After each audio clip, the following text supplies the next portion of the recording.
Éveil Joannem à Paris. Alors vous êtes à l'accueil là. C'est un petit bureau où on reçoit les adhérents. Ici, bon, ce sont les commodités pour le personnel, une cuisine pour le personnel et le petit bureau où on accueille les adhérents. Donc on est souvent à l'extérieur et ici c'est juste pour recevoir les adhérents 3 jours par semaine, en après-midi, le lundi, mardi, mercredi, de 13h30 à 17h. Sinon, en dehors de ces créneaux horaires, on accompagne les gens en préfecture pour la régularisation de leur dossier. Il nous arrive d'accompagner certains adhérents à la caisse d'allocation familiale parce qu'ils ont des contentieux à régler ou au service des impôts. Quelle que soit leur démarche administrative, on est très souvent à l'extérieur quand certains cas nécessitent qu'on accompagne les adhérents dans les administrations. Bonjour, je suis Aïssatou Kourouma, je suis cofondatrice du magazine Femmes au pluriel. Je suis également présidente de l'association Éveil Joannem à Paris, qui est une association qui a été fondée à l'origine il y a 30 ans. La maison mère a été créée à Lyon et en 2013 nous avons décidé d'ouvrir une annexe sur la région parisienne. Nous accompagnons à l'origine les familles monoparentales et avec le temps nous avons été amenés également à gérer des dossiers pour accompagner des personnes en situation irrégulière. Nous collaborons avec plusieurs avocats pour traiter ces dossiers. J'ai été secrétaire général de la radio Trait d'Union sur la région lyonnaise. J'ai contribué à la refonte de tout l'outillage de communication de cette radio et j'ai animé plusieurs émissions, dont l'émission Diacarlo. Radio Trait d'Union est devenue aujourd'hui la Radio Nova Lyon.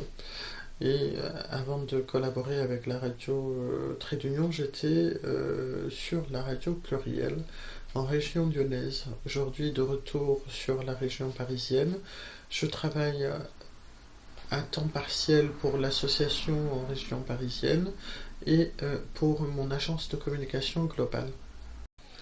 Avec le temps, nous avons dépassé les 200 adhérents. Nous avons une équipe qui est constituée essentiellement de bénévoles. Ce sont toutes des personnes qui font partie de l'association depuis plus de 30 ans, qui ont leur métier, qui sont des directrices de communication, qui sont des assistantes de direction, qui sont des personnes qui travaillent dans le domaine des trains, les grandes lignes, et qui sont aussi des enseignantes. À l'origine, cette association a été créée que par des femmes et pour des femmes, et avec le temps, on a eu à collaborer avec des hommes, et c'est devenu une association mixte. Donc au niveau des salariés, nous avons très peu de salariés à proprement dit. Nous avons eu des contrats de professionnalisation parce que nous avons à cœur d'aider les jeunes qui sont en recherche de société, parce que c'est un secteur où on s'est rendu compte que c'est très difficile pour les jeunes d'avoir ne serait-ce que des sociétés pour les prendre en stage ou pour faire des contrats de professionnalisation. Pendant très longtemps, on ne voulait pas justement nous engager dans les contrats de professionnalisation, mais on s'est rendu compte que c'était aussi une façon de faire de la transmission.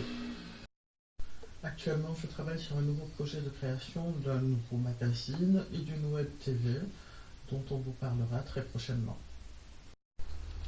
Alors, ma vie privée, je suis divorcée, j'ai des enfants, des petits-enfants, j'ai des enfants adoptifs et je suis particulièrement heureuse et reconnaissante.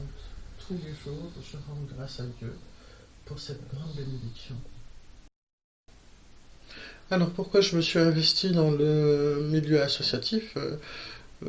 C'est tout simplement parce que mes grands-parents étaient très investis dans le social, mes parents investis dans le social, donc naturellement cette fibre est née de façon spontanée et moi je suis quelqu'un qui considère que il n'y a pas de joie à être heureux tout seul et que quand on a été gâté par Dieu et que professionnellement on a eu de très belles opportunités et qu'on n'a pas de difficulté à gérer sa carrière professionnelle, il faut à un moment donné prendre un temps d'arrêt, réfléchir, méditer et se dire en quoi je peux servir les autres. Et c'est pour cette raison que en fait c'est quelque chose que j'ai toujours fait et qui est naturel pour moi et que je transmets aussi à mes enfants pour qu'ils aient en tête toujours et au cœur aussi de s'investir au niveau social et d'accompagner des gens qui en ont besoin.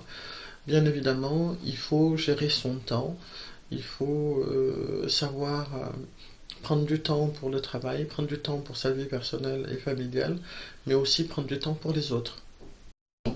Alors, éveil Jongama, la signification du terme Jongama, c'est une expression sénégalaise qui désigne la femme dans toute sa splendeur. Quand on dit à une dame que c'est une Jongama, ça veut dire que c'est une femme accomplie, tant au niveau professionnel, au niveau familial qu'au niveau social. Donc, on a voulu faire un jeu de mots, l'éveil comme un éveil de tout être humain qui y aspire, et Jongama. Et donc, c'est l'éveil des femmes, quoi, tout simplement. Pour le dernier mot, je dirais que pensez toujours que la personne la plus importante au monde, c'est soi-même, mais ne pas oublier le reste du monde, parce que chacun d'entre nous est la continuité de l'autre.